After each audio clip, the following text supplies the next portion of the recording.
1,650 na mga kandidato sa Bicol Region nag-atras kan sa indang kandidatura pirang aldaw antes an eleksyon.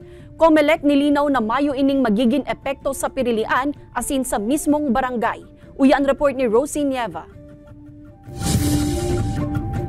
Duwang aldaw antes ang barangay and SK elections, nagpakol na sa 656 ang numero kan mga kandidato sa rehiyon na nag-withdraw kan sa indang kandidatura. Sa datos kan Comelec Bicol, pinakadakol digdi ang mga kandidato para sa Sangguniang Kabataan na nasa 379 mantang 277 naman sa barangay.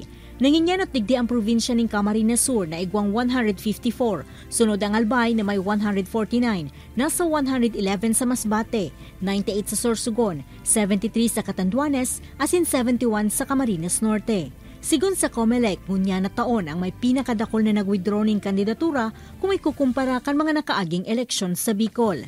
Madami kasing dahilan kung bakit sila nag-withdraw, and ang nakikita natin ang unang-una is for personal reason is siguro na pag-isip nila na hindi naman worth na tumakbo sila. Pangalawa po is may sakit sila o yung capacity nila to wage a campaign, and we also heard na medyo na-influence sila to withdraw.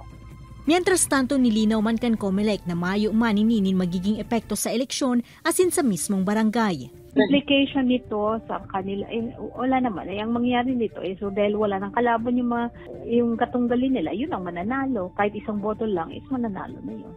Piglala o man na madudugangan pa anas sambitan ng numero, urog na ta pwede pa man giraray na magpasa nin statement of withdrawal of candidacy an si isay man na kandidato na maiisipang dain na magpadagos kan sa indang kandidatura hasta sa aldaw kan eleksyon.